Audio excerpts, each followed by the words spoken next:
निशंक होई रे मना, निर्भय होई रे मना, प्रचंड स्वविबळ पाठीशी नित्य आहे रे मना, नित्य आहे रे मना.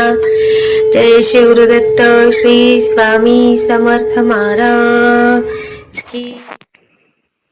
हॅलो. हा बोला. सुनीता ताई बोलताय ना? हो ताई बोला ना. मी नवी मुंबईवरून बोलते. हा बोला. मला थोडं स्वामींचा अनुभव सांगायचा होता. सांगा ना ताई. नाव सांगू शकता? हो आता सांगू शकते. नाव नाही सांगत आहे, बरं अनुभव सांगते. सांगा सांगा. मी खूप 35 वर्षापूर्वी स्वामींच्या आदरला गेलेले. हा हा पण तेव्हा स्वामी म्हणजे हे काय हे मला माहित नव्हतं. स्वामी म्हणजे काय आहे. अच्छा अच्छा. हा हा म्हणजे 35 मला जास्त झाले असणार, खूप वर्ष झाली त्याला. आणि नंतर मग आम्ही स्वामी नरेंद्र महाराज यांचं करायला लागलो. हा म्हणजे योग आला असा की स्वामींच्या इथे आम्ही जायला लागलो, नरेंद्र महाराजांच्या इथे. मग ह्यांचा आम्ही दोघं जात होतो नवरा बायको. पण ह्यांना गुरु झाला, पण मला गुरु नाही मिळाला, गुरु करता आला नाही. अच्छा अच्छा. मला योगच आला नाही तो.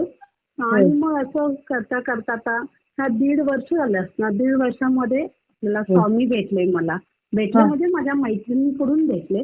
आणि माझ्या मुलाचं मी 2-3 वर्षापासून लग्न ठरवते ते ठरतच नव्हतं. आणि मग मी त्याच्या दिवशी आपल्या हे गुरुपौर्णिमे दिवशी मी मठात गेले. आणि आल्यानंतर त्याचं असं त्याला व्यवस्थित यायला लागली मुली अशा. आणि मग बघण्याचा प्रोग्राम झाला आणि ते फिट झालं. मुलाचं लग्न देखील झालं. म्हणजे ते स्वामींच्या ह्याच्यानेच झालं असं बोलायचं म्हणजे आहे मला. बरोबर. आणि नंतर आता गणपतीच्या वेळेला आम्ही गावी चाललो होतो आणि पाऊस खूप होता. आणि पाऊस आम्ही पाणी मार्गे गेलो. पनवेलवरून आम्ही रत्नागिरीत गेलो होतो. रस्ते बरोबर नाही म्हणून त्या साईडने आम्ही गाडी आमची घेऊन चाललो होतो.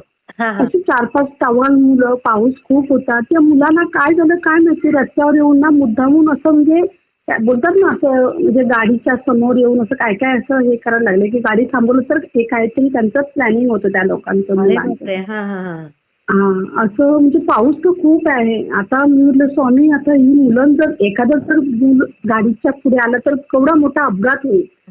जोरात डोळे झाकले मी. अचानक गाडी एक मध्येच येऊन उभी राहिली. तू म्हणजे भिवू नकोस, मी तुझ्या पाठीचे. अरे बापरे. अचानक गाडी कुठली ती मुलं साईडला झाली. ती गाडीमध्ये उभी राहिली. अरे बापरे. मुलं साईडला उभी राहिली. आणि त्या मुलांनी जोरात आमच्या गाडीवर अशी जोरात म्हणजे असा हात मारायला सुरुवात केली त्या मुलांनी. माझ्या मुलाला म्हटलं बाबू तू लवकर गाडी काढ, ही मुलं कोण आहे काय. पण स्वामींची गाडी पुढे अचानक आली आमच्या. आणि तिथून आम्ही कसं बाहेर आलो. म्हणजे सांगायचं म्हणजे माझे स्वामी माझ्या पाठीशी आहे. ती लोकांचे अनुभव ऐकते मी सांगेन बोलली. आणि म्हटलं आपला अनुभव आपण आताच ठेवून केलाय. किती दिवस झाले म्हटलं स्वामींचा. म्हटलं आज योग आला, आज स्वामींचं मला सांगायचंच आहे.